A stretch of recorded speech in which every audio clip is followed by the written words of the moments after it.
Face it, we live in a fast-paced, high-tech, competitive, and often troubled society. The result is chronic stress.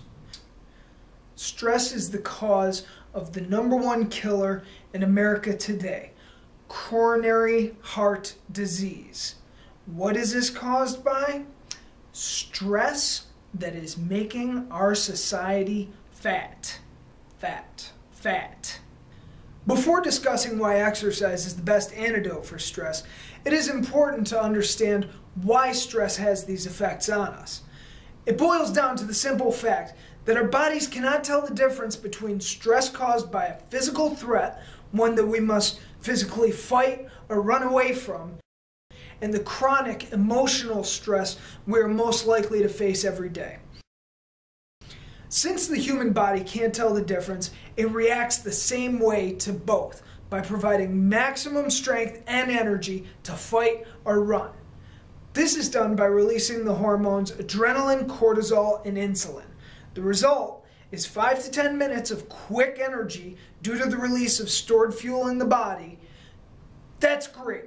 If you must fight or run away from a physical threat, that's great. But really, when was the last time you did that? Unfortunately, when we face our most common stressors, we are sitting at our desk or behind the wheel. We don't physically fight or run. Instead, we remain sedentary. So what happens to all that fat and glucose in our bloodstream that was supposed to give us quick energy?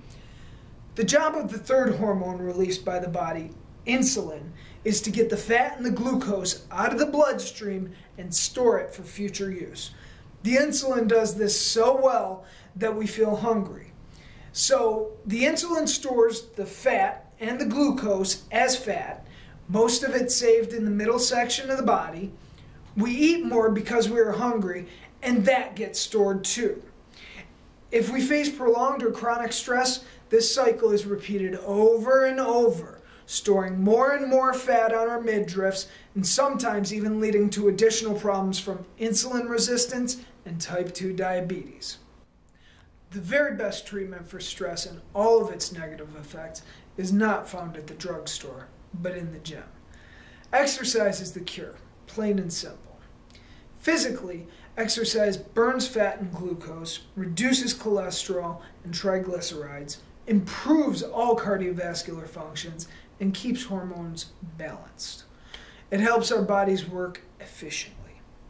Mentally, exercise calms our negative emotions and actually stimulates positive biochemical changes that improve mood and relieve pain. A fit person can deal with stress much better than people who are sedentary. So, exercise is the answer. But be careful. Too much exercise will only add to the stress. Doing an exercise improperly or doing the wrong exercise could hurt us. In addition, we need a proper balance of aerobic and weight resistance exercise for optimal results. Variety and periodic change in the exercise routine is also important. The best advice is to seek the help of a professional. And if you have not exercised recently, consult with your physician before starting. The researchers continue to find more evidence of the harmful effects of chronic stress and its resulting serious consequences to our health. That's the bad news. The good news is that with each discovery, the best cure is the same: a properly designed exercise program. We may not be able to eliminate the causes of chronic stress, but we can deal with it better. Exercise today, less stress tomorrow.